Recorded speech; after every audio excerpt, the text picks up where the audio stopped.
Good afternoon, this is Schweitzer, and we're going to do a shorter video here on mathematical composition of liquids. Now, this particular video is not going to go over dozens of different examples. It's kind of assumed that you have already seen some of these already, and you're just kind of learning, relearning it, or knocking off a bit of the rust. So, we're not really going to be doing problem after problem after problem. You should watch this video and you should take the time to try out a couple problems on your own and then check your answers. So the main way we express molarity is a ratio between called molarity. It's a concentration of ions or something in a solvent. So it's moles of solute in liters of solution. We express it in a capital M. There are multiple other ways in which someone could express molarity in terms of concentration.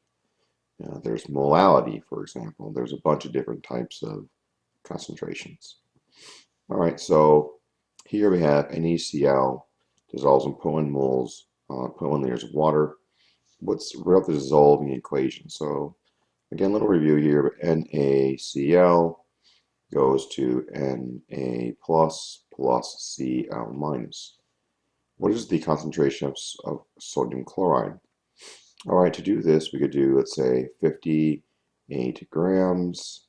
Get rid of grams, go to moles. 1 mole is, again, 58 grams. So we have 1 mole of NaCl. So in this situation, it's just 1 mole divided by 0.1 liters, which is what they provide here.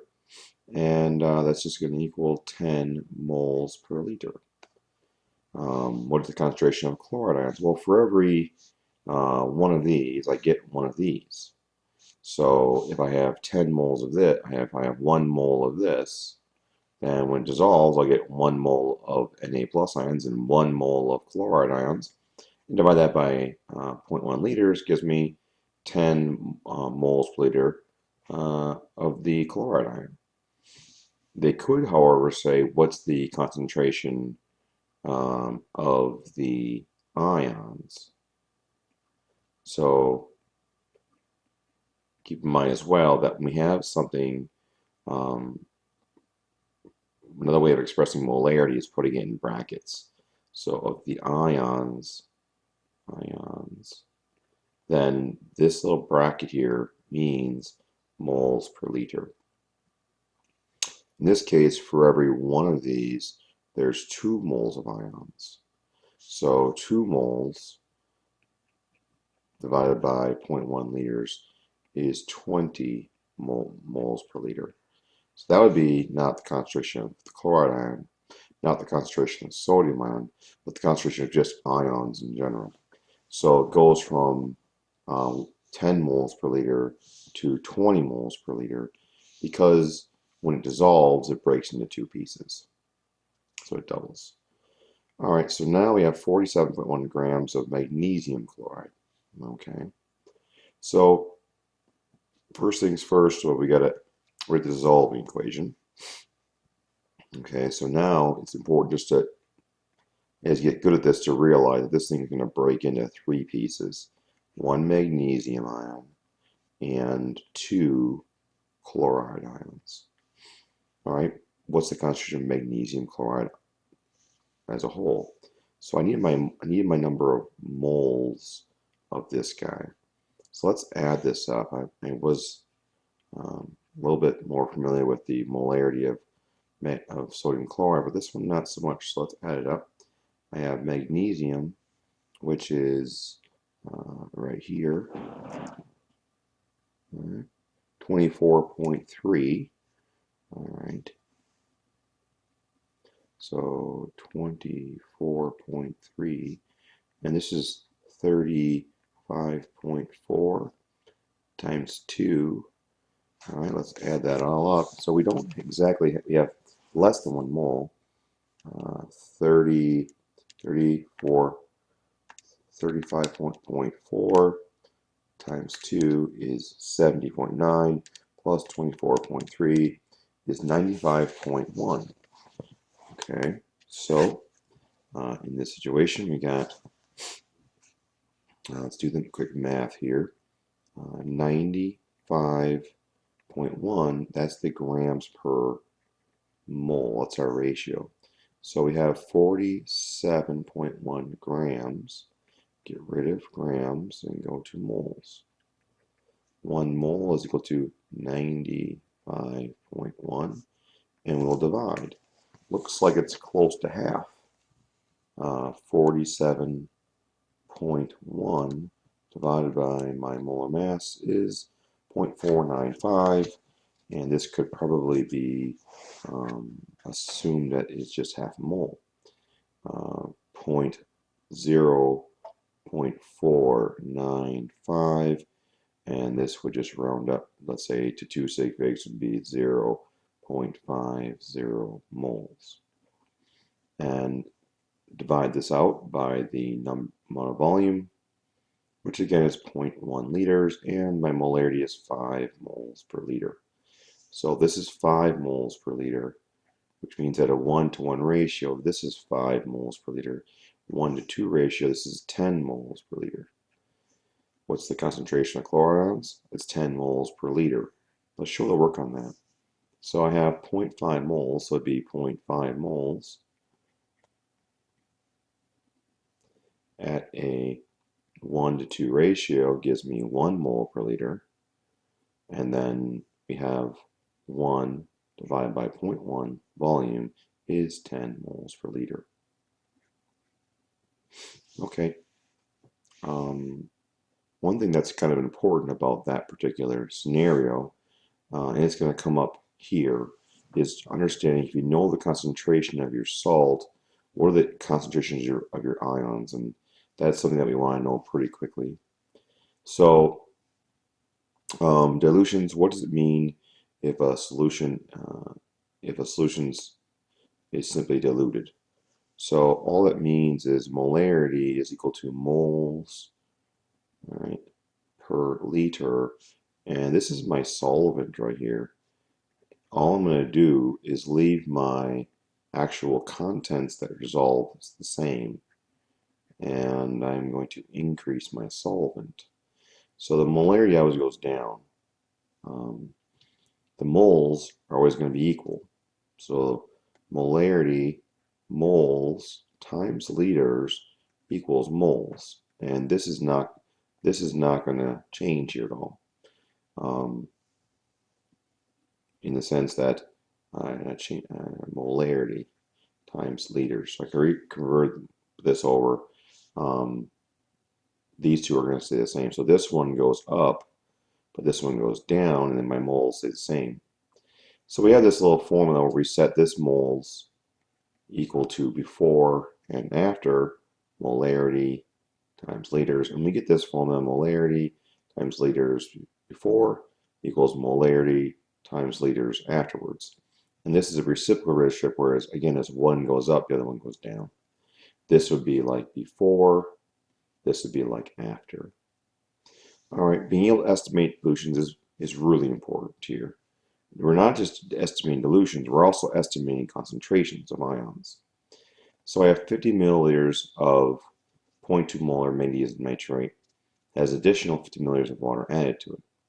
So I'm doubling my volume. So this is a reciprocal relationship where if I were to double my volume, this guy goes up by 2, and this guy goes up by 2 right here. And this guy must drop to 1/2. That's a reciprocal relationship. Okay, so that's kind of what we're doing here. Either way, beforehand, 50 milliliters of 0.2 molar magnesium nitrate. Before, this is 0.2 as described in the problem. And here's the part you want to look closer to. there's one of these guys in the formula. So it's a 1-to-1 ratio. This is 0.2. It goes 1-to-1. We saw that in the previous one where it would double when it broke apart if it doubled here. So now, because there's two of these present for every one of the whole thing, this is going to go to 0.4 automatically. It doubles because there's two of them in the formula unit. Okay, so these are my individual concentrations before I got started. What's my concentration afterwards? Okay. Again, it's just a reciprocal relationship. 0.2, I double my volume. This gets cut. Everything gets cut in half. 0.2 goes to 0.1. 0.2, of course, goes to 0.1. And 0.4 goes to 0.2. Simple as that. Now, that's using a simple relationship of reciprocalness. But if you couldn't do it, and you'll see an example in a moment, you could have just used this formula here. M1V1 equals M2V2. And you'd simply start out with your initial concentration of whichever you're looking at. This would be 50 and this would be 100. That's what happened to our volume. It doubled. And since this went up times 2, then this was going to have to get cut in half, which is what I did. Okay, let's try another example. Now it says sometimes it's not possible to estimate concentration close enough. Let's try and calculate out an example. So here I have 25 milliliters of 0.5 molar aluminum chloride. It has 10 milliliters of water added to it. So I'm not doubling here. So I've got some unique relationship that's not as easy for me to kind of handle in my head. All right, so let's do this now. I got 0.5 is my initial concentration, 0.5. So it goes times 1 for the aluminum, so this is 0.5. And then times 3 for the chloride, so 1.5. And then there's, for every one of these guys, there's how many ions? That would be 4. 4 ions.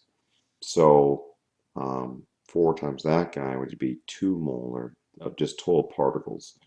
Cation, anion, it doesn't matter. Of course, you add those, so you got to get 2. All right, so now let's do the math here.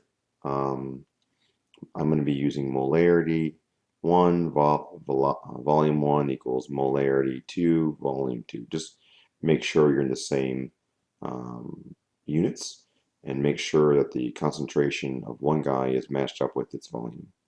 So just ion-wise, I have 0.2 times the volume, which is 25, equals the new concentration, and my new volume number, volume 2, equals volume 1 plus what you add. That's kind of important as well. So it's going to be 35 equals unknown value times 35. Grab your calculator. Keep in mind, I didn't do my volume in liters. And it doesn't matter in this case as long as I am consistent with my volumes. 0.2 times 25 divided by 35, and 0.14 is my new concentration. All right, so this guy, new molarity equals 0.14. Let's do another. We'll do the aluminum here. All right, so aluminum is going to be 0.5. Of course, you know it's going to go down. 0.5 times 25 equals unknown molarity times 35. We'll be using this particular skill all the time as we go forward in chemistry. So we got 0.5 times 25 divided by 35 equals 0.35. I think I made a mistake on the first one because I took the first wrong number to begin with, but that's fine. Because this one should be smaller than the other one, so I'll redo that math here. 0.35 is my answer. 0.35.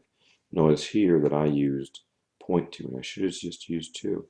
So let's fix that guy up here just by using 2.